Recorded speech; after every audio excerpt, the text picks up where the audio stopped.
నమస్కారం. గంటారావానికి స్వాగతం. ముందుగా ప్రధాన అంశాలు. ట్యాపింగ్ కేసులో మాజీ ఏఎస్పీ భుజంగరావు ఇంట్లో ఏసీబీ సోదాలు, కీలక పత్రాలు, ఆర్థిక లావాదేవీల వివరాలు సేకరించిన అధికారులు.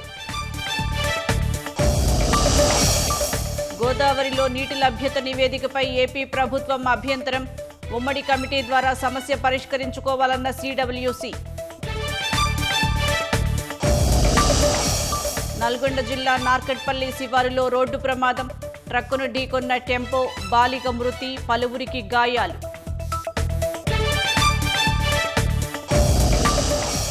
కేరళ మాజీ సీఎం ఇంటి వద్ద ఘర్షణపై ముమ్మర దర్యాప్తు, 30 మంది సభ్యులతో సిట్ ఏర్పాటు చేసిన పోలీసులు.